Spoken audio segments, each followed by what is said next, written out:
मदन एक गरीब रिक्शा वाला था। सारा दिन किराए का रिक्शा चलाकर शाम को रिक्शे के मालिक को रिक्शे का किराया देकर जो पैसे बचते उन्हीं से मदन अपना गुजारा करता था। मदन के परिवार में पत्नी सावित्री और 4 बच्चे थे, 2 बेटियां और 2 बेटे। परिवार को पालने के लिए मदन को बहुत मेहनत करनी पड़ती थी। ओ भैया, रिक्शा खाली है, पहाड़गंज तक जाना है। हाँ भैया जी, आओ आओ। इसी तरह मदन पूरा दिन दिल्ली की सड़कों पर दिन भर रिक्शा चलाकर रात में थका हारा घर पहुंचता था। अरे, आज तुमने आने में बहुत समय लगा दिया। हाँ, वो नई दिल्ली रेलवे स्टेशन के पास बहुत जाम था, सवारी छोड़ने में बहुत समय लग गया, इसलिए देर हो गई। और तुम्हें पता ही है, अब सर्दी भी बहुत बढ़ गई है। इतने कोहरे और धुंध में रिक्शा चलाना बड़ा मुश्किल होता है। मैं कल ही तुम्हारे लिए एक स्वेटर बुन दूंगी। कुछ पुराने स्वेटर पड़े हैं जो कंधों से उधड़ गए हैं। सोच रही हूँ उनकी ऊन उधेड़ लूं तो थोड़ा गर्म स्वेटर एक तो बन ही जाएगा। तभी चारों बच्चे आ जाते हैं। माँ, बापू, आपको पता है लोग चांद की सैर पर जा रहे हैं। बबलू बता रहा था इतनी महंगी टिकट है चांद पर न्यू ईयर पार्टी मनाने की।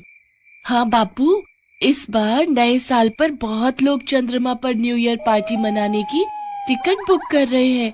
ज्योति बोल रही थी उसके पापा जिनकी फैक्ट्री में काम करते हैं उन्होंने भी चांद पर जाने की टिकट करवाई है। बापू, आप भी चलो ना चांद पर न्यू ईयर पार्टी मनाने, हमें भी चांद पर जाना है। हाँ बापू, चलो ना चांद पर। माँ, चलो ना। बच्चों, चांद पर जाने की सारी टिकट बिक चुकी है। सब लोगों ने पहले ही टिकट बुक करवा दी थी। अब जब दोबारा चांद पर जाएंगे ना, तब मैं तुम लोगों की टिकट सबसे पहले करवा दूंगा, ठीक है? अच्छा, परियों की कहानी कौन कौन सुनेगा, जल्दी बताओ। परियों की कहानी सुनाने के बाद मदन अपने बच्चों को समझा बुझा देता है। अगले दिन मदन जब रिक्शा लेकर काम पर निकला तो उसने जगह जगह पोस्टर देखे। लोग चांद की ही बातें कर रहे थे। अरे भैया, जिसको देखो चांद पर न्यू ईयर पार्टी की बातें कर रहा है। बहुत लोगों की भीड़ लगी हुई है, लंबी लाइनें लग रही हैं, तब जाकर कहीं किसी को टिकट मिलती है। कोई नहीं, अब तो चांद पर आना जाना लोगों का लगा ही रहेगा। इस साल नहीं तो अगली साल चले जाएंगे। मदन भी रेलवे स्टेशन पर खड़ा उन सब की बातें सुन रहा था। कुछ देर बाद मदन को एक सवारी मिली और वो उसे छोड़ने के लिए निकल पड़ा। सवारी को छोड़कर मदन वापस आने लगा तो रास्ते पर कोई नहीं था। धूप तेज थी तो मदन कुछ देर रिक्शा किनारे लगाकर धूप सेंकने के लिए बैठ गया। तभी कुछ गुंडे एक आदमी का पीछा करते हुए भाग रहे थे। उस आदमी ने मदन को उठाया। भैया, जल्दी से रिक्शा दौड़ाओ, मेरे पीछे कुछ गुंडे पड़े हैं, मेरी मदद करो। घबराओ नहीं भैया जी, मेरे होते हुए गुंडे आपका कुछ नहीं बिगाड़ पाएंगे। मदन इतनी तेज रिक्शा चलाता है कि पीछे पैदल भागते हुए बदमाश उन्हें नहीं पकड़ पाते।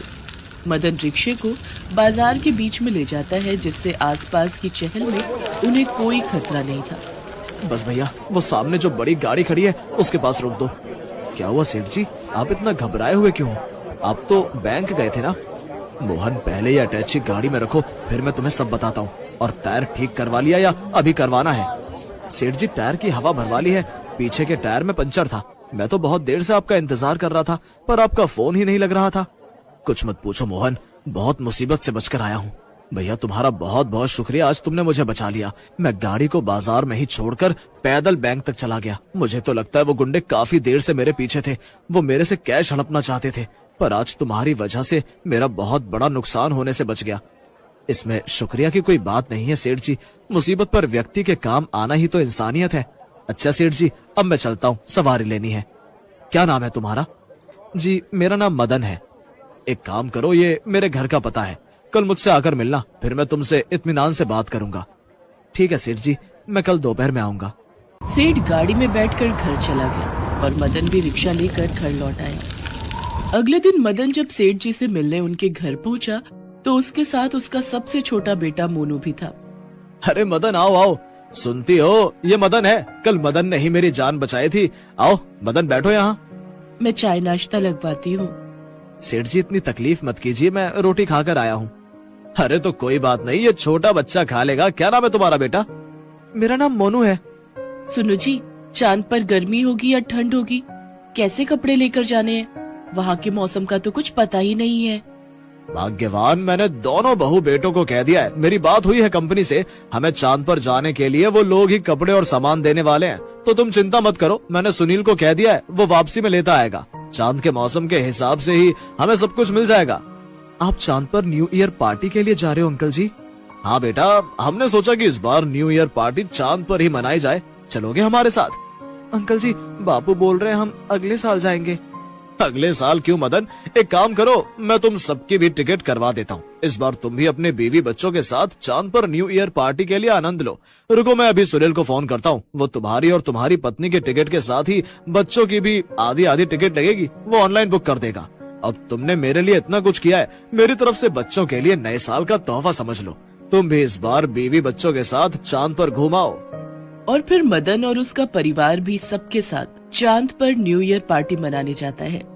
सब लोग मिलकर चांद पर नए साल का स्वागत करते हैं और खूब मौज मस्ती करते हैं। मदन और सावित्री अपने बच्चों के चेहरे पर खुशी देखकर बहुत खुश थे, क्योंकि आज उन्हें वो मिला था जिसकी उन्होंने कभी कल्पना भी नहीं की थी।